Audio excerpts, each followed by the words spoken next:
I'm generally pretty positive on it.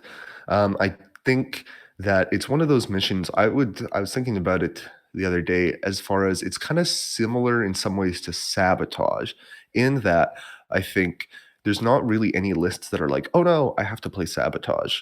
I One of my maxims is a little bit like, if your mission can't play Sabotage, then or if your list can't play Sabotage, it's Mhm. probably just a bad list.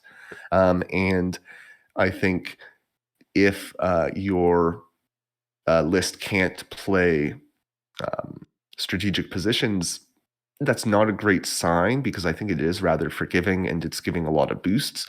But of course, the thing to remember is that some people are going to like those boosts you get from the struggle cards more than others.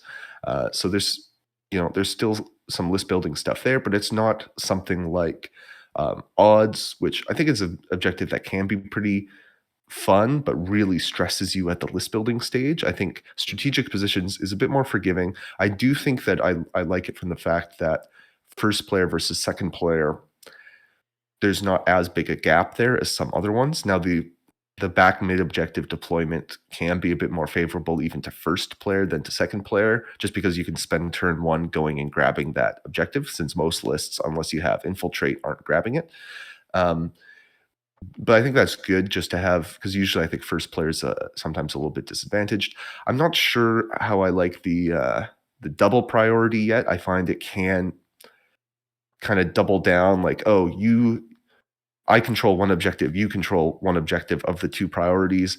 If I can't grab that other objective that you control, now, oh, you take it back, you score a big turn, and it can kinda get out of hand quickly, so I'm not Mhm. sure if it's necessarily an upgrade on the old 3 pick 1 priority system, but I think at worst it's a side grade, I don't think it's worse. Mhm. Um, and I do think there are a lot of locked objectives, so, going into Struggle 2, you're usually I think or even in Struggle 3 as well, I think most cards, you're only picking at most 2 of the 4 active objectives, which Yeah. has its ups and it has its downs. It means that you can get a little bit screwed by the flip and not be able to do much about it, but it also means that, if you are the player who lost the last struggle, um, that okay, the other player can't cherry pick 4 objectives that are all perfect for them. Mhm.